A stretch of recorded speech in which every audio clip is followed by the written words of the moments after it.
morning friends and welcome to the pre-market view. Today we will have a union budget presentation and that is going to be the most important event that will drive the markets today. But before we get into the expectations from the union budget and the things that we should be watching out for, first let me take you through the global market backdrop. So talking about that, US markets ended mixed. The Dow was down about 0.3 odd percent. The Nasdaq was up about 0.15%. European markets across the board were up anywhere from 1.2 to almost about 2.4%. And when we look at the Asian markets today morning, we have a mixed picture. Nikkei is up about 0.5% or so. However, both Hang Seng and Shanghai are down. Hang Seng is down almost about 1% and Shanghai has opened down with about 3.5% kind of a downtick. SGX Nifty is suggesting that we are going to open down about 35 points, and since it's going to be the most important event of the economy, the union budget, let me quickly run you through the key expectations that people would have and what are the things that we should be watching out for. Friends, first of all, since this government will have to put in a lot of money towards certain sectors like the rural sector, the corporate sector, which is going through a lot of slowdown, also the infrastructure where the government needs to put a lot of money, and overall you need to make provision for the 7th pay commission and so on and so forth. So government would require a lot of money to support some of these schemes or activities, but what needs to be seen is how it is able to raise these resources without being counterproductive or being burdensome on certain pockets. So that is something that the market is going to be keenly watching out for. Also, market will be watching out for the recapitalization of the banks. As we all know, the PSU banks in particular need a recapitalization of almost about 3 lakh crore. So how much the government is able to provide for that and where exactly they are going to get money from is what the market is going to watch out for. So I will touch upon some of these things in our pre-market action report. On that note, let me invite our F&O expert to take you through important F&O cues and ideas that we can have from the derivative side. Good morning friends, I'll give analysis on derivatives. In Friday's trading session, taking mixed views from the international markets, our market did open on a mixed note, and thereon we did show Nifty consolidating in a narrow range at least for the first few hours of trade. However, we did show post that since it was the first day of the March series and one day before the budget session, we did show Nifty taking some kind of a resilience at lower levels and have been showing significant amount of strength at higher levels.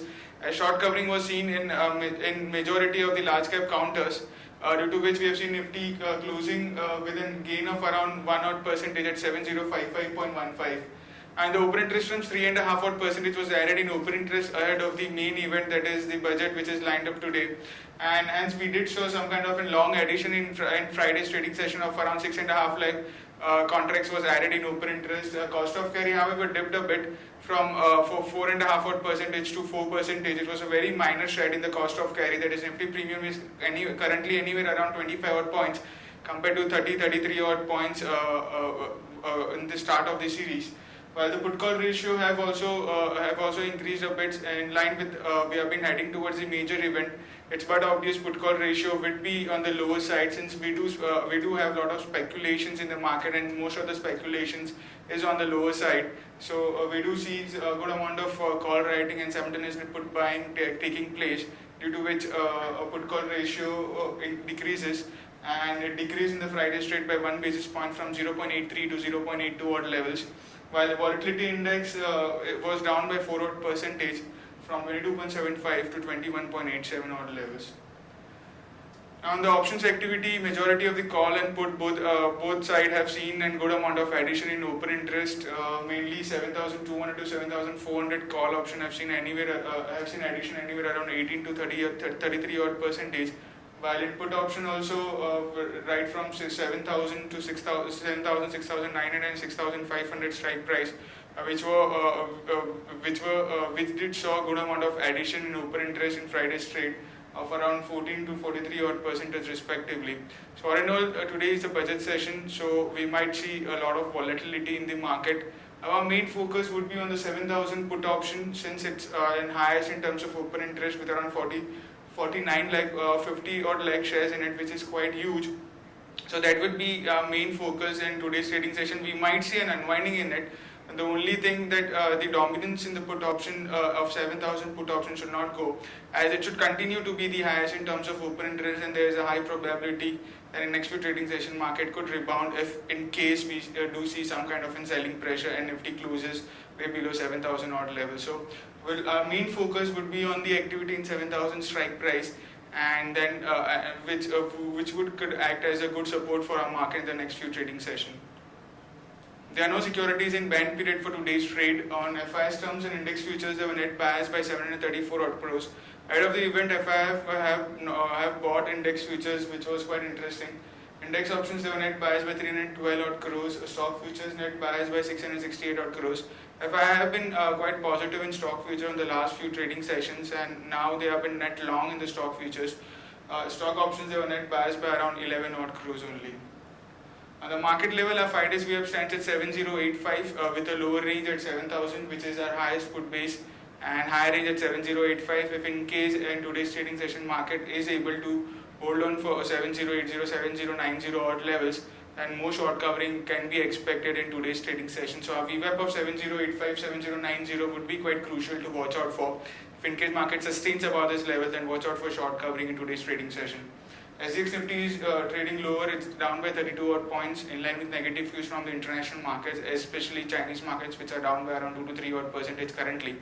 And in line with that, our market is down by 32 odd points, and it's about to open anywhere around 7,033 odd levels, indicating some kind of a negative opening can be expected in the morning trade. That's it from derivatives. Thank you. Friends, let me take you through share pre-market action, starting with trading ideas. Actually, since it's an important event like budget, so we have not really put out any short-term trading ideas because there could be wild swings in the market. So it would be important to focus on the budget, and post-budget we shall be updating you on our view on various sectors and companies to watch out for. But first of all, let me run you through the highlights of the economic survey FY16. The government may achieve a 3.9 fiscal deficit target for FY16, though FY17 is expected to be challenging, in terms of meeting the fiscal deficit target of about 3.5%. Tax revenue is expected to be higher than budgeted levels of FY16. For FY17, the GDP growth rate is likely to be about 7.7 to 7.75% range, as against a GDP growth of about 7.6% for FY16. And the CPI inflation is seen around 4.5 to about 5% in FY17. Current account deficit is seen at about 1 to 1.5% of the GDP. Estimated capital requirement for banks, particularly the PSU banks, could be about almost 2.9 lakh crore. And in other news and developments, UltraTech has agreed to buy JP Associates Cement Arm at an enterprise value of 16,500 crore. And this deal would be an all-debt transaction. Post-acquisition, the capacity of UltraTech will go up to about 90.70 million tons per annum, as against 68.3 million tons per annum for UltraTech. So this will become the largest cement company in India by far. Indian Hotels would divest about 1.24% stake in Balmond for about 82 crore. Survey calls for big changes in the agri sector and bets for the genetically modified or GM crops. If implemented, it would be positive for companies like Kaveri Seeds and Monsanto. Vedanta wins India's first gold mine auction. Zee Media Corporation would acquire up to 80% stake in India Today Group's loss-making e-commerce and TV shopping entities, Today Merchandise and Today Retail Network Private Limited. Mindtree shareholders have approved the bonus shares and the top brass rejig that they've undertaken, and government comes out with draft norms for Euro 6 emission standards. Aurobindo Pharma has got a tentative US FDA approval for Ritonavir tablets used to help control HIV infection. Gammon India lenders to convert part of the debt into equity at about 11.89 per share as a part of the CDR. The Dr. Reddy's Paris Calcitol recall due to leaking capsules, and Adani Enterprises has incorporated subsidiary Korba Clean Coal Private Limited for carrying on the business of coal washing. Sharp India says that Sharp of Japan to issue new shares to Foxconn via third-party allotment. Andhra Bank is likely to raise about 136 crore from LIC via preferential issue. So Reliance has introduced two entry-level range of LYF smartphones, LYF Win 6 and LYF Flame 1 in sub 7,000 rupees category. Reliance Communications and Aircel rejig merger plan, each will hold about 50% in the new entity. Coal India Limited board is going to consider a payment of interim dividend on March 5th. NBCC has signed a contract with Neyveli Lignite worth 25 crore. Zuari Agrochemical board meets today for rights issue, and SBI gets shareholders note to raise about 15,000 crore. Here is a list of stocks with positive and negative bias. Stocks with positive bias are Syndicate Bank, Kotak Bank, IOC. Stocks with negative bias are Godrej and DML and Arvind Mills. Stocks for investment that we like at this point of time are IndusInd Bank, Britannia, Infosys, Sun Pharma, Ultratech. That's it from all of us, friends. Have a good trading session and see you tomorrow at the same time.